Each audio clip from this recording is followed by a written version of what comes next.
नमस्कार मित्रांनो, जय महाराष्ट्र. मुंबई तसेच महाराष्ट्रात निवडणुकांचे वारे वाहत आहे. आता स्थानिक स्वराज्य संस्थांच्या निवडणुका होत आहेत. त्यामध्ये नगर परिषदेच्या ज्या काही निवडणुका आहेत त्या अनेक तालुक्यात, शहरात होत आहे. त्यानंतर ज्या महत्त्वाच्या म्हणजे मुंबई महानगरपालिका ही सुद्धा निवडणूक नंतर होणार आहे. मुंबई महानगरपालिकेवर आपलं वर्चस्व असावं व आपला झेंडा असावा अशी प्रत्येकाची इच्छा असते.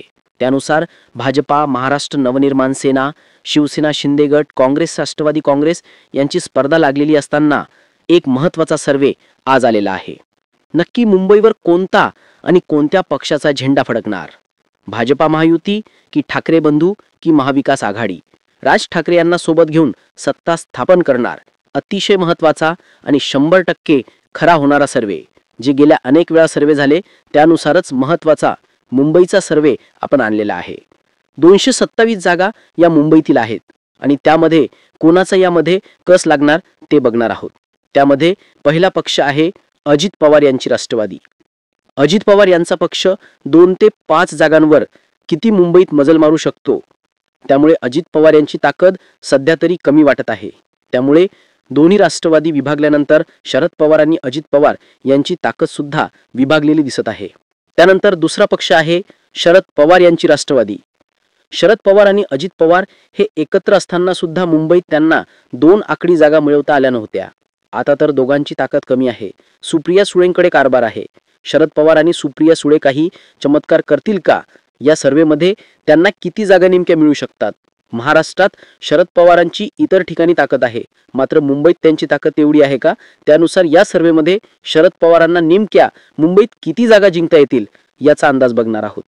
त्यामध्ये 3 ते 8 जागा म्हणजे 10च्या आतमध्ये शरद पवारांच्या जागा येत आहेत, परंतु अजित पवारांच्या पेक्षा जास्त जागा मुंबईत शरद पवार यांना दाखवत आहेत.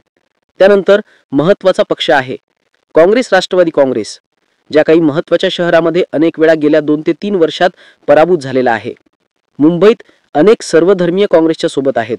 राहुल गांधींनी भाजपा विरोधात रणशिंग अनेक ठिकाणी फडकवला आहे. मोदी यांच्यावर अनेक ठिकाणी टीका केली. निवडणूक आयोगाला धारेवर धरला आहे. मुंबईत जर राहुल गांधी यांनी चांगलं काम केलं, प्रचार केला, तर राहुल गांधींच्या किती जागा नेमक्या मुंबईत येतील? गेल्या वेळी त्यांचा विरोधी पक्ष नेता होता, परंतु आता तशी जी काही त्यांची ताकद आहे का? या सर्वेमध्ये त्यांच्या 17 ते 23 जागा दाखवत आहेत.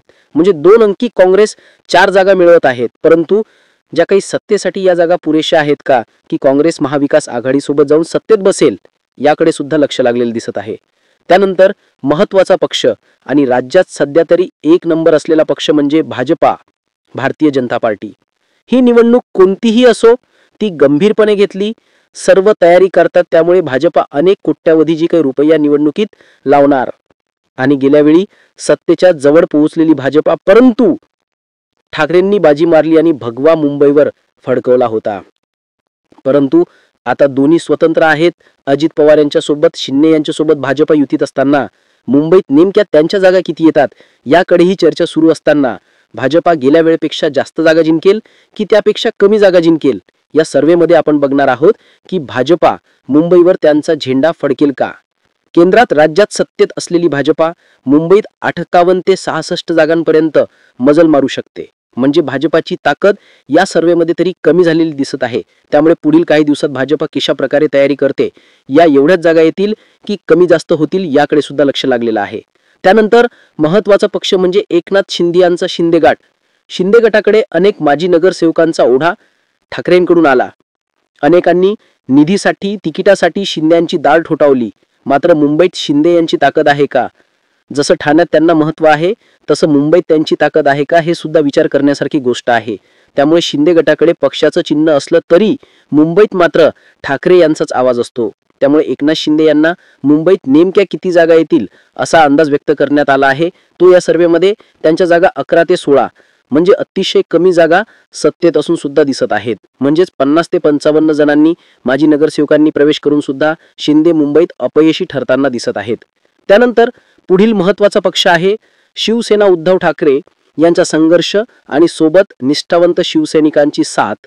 त्यामुळे मुंबईवर भगवा फडकणार की पुन्हा एकदा महायुतीची सत्ता राज्यात जशी आली होती तशी मुंबईत येणार, याकडे लक्ष लागलेलं असताना उद्धव आणि राज एकत्र आल्यानंतर विरोधकांच्या पायाखालची वाळू सरकलेली आहे. राज ठाकरे यांचं आक्रमक नेतृत्व आणि उद्धव ठाकरे यांची संघटन शक्ती, त्यामुळे मुंबईत उद्धव ठाकरेंच्या नेमक्या किती जागा येणार, मुंबईतला मराठी माणूस ठाकरेंना साथ देणार का, अशी जोरदार चर्चा असताना उद्धव ठाकरेंच्या नेमक्या किती जागा येतील, ते सत्तेपर्यंत पोहोचतील स्वबळावरच की काँग्रेस, राष्ट्रवादी आणि राज ठाकरे यांची त्यांना गरज लागेल, या सर्वेमध्ये आपल्याला कळेल की उद्धव ठाकरे नेमक्या किती जागा जिंकतील ते आपण यामध्ये बघणार आहोत. उद्धव ठाकरे, संजय राऊत, आदित्य ठाकरे तसेच इतर नेत्यांच्या मेहनतीवर ते जवळजवळ 71 ते 70 जागांवर मजल मारू शकतात. म्हणजे अतिशय चांगला आकडा आहे. भाजपपेक्षा जास्त जागा उद्धव ठाकरे जिंकून मुंबईतला सर्वात मोठा पक्ष हे ठरतील आणि सोबत महाविकास आघाडीच्या किंवा राज ठाकरे यांच्या जर जागा सोबत आल्या तर ते सत्तेपर्यंत मजल मारू शकतात. त्यामुळे येत्या काळात राज आणि उद्धव नेमका काय निर्णय घेतात आणि दोघे एकत्र येऊन निवडणुका लढवल्या नंतर आणखी आकड्यांमध्ये काय बदल होईल हे सुद्धा बघण्यासारखं आहे. त्यामुळे पुढील पक्ष आहे राज ठाकरे यांचा महाराष्ट्र नवनिर्माण सेना. हा मराठी माणसासाठी मुंबईत नेहमीच पुढे असणारा पक्ष म्हणजे महाराष्ट्र नवनिर्माण सेना. मनसेच्या गेल्या वेळी कमी जागा मिळाल्या होत्या, 7 जागांवर त्यांना समाधान मानावं लागलं होतं. परंतु आता दोन्ही ठाकरे बंधू एकत्र आल्याने एकमेकांना दोघांचा फायदा होईल. मात्र मनसेच्या किती जागा येतील याची जोरदार चर्चा सुरू असताना राज ठाकरे यांच्या नेमक्या किती जागा येतील हे आपण यामध्ये बघणार आहोत. मनसेच्या 20 ते 30 जागा म्हणजे अतिशय चांगली झेप पहिल्या आठवड्यानंतर घेतलेली दिसत आहे. त्यामुळे राज आणि उद्धव यांचा एकत्रित करून ठाकरे ब्रँड पुन्हा एकदा मुंबईत आपला झेंडा फडकवणार यात काही शंका नाही. मित्रांनो, तुम्हाला काय वाटतं? उद्धव ठाकरे, राज ठाकरे यांची सत्ता मुंबईत यावी का? तुम्ही सुद्धा तुमच्या प्रतिक्रिया कॉमेंट बॉक्समध्ये जरूर कळवा. धन्यवाद. जय हिंद.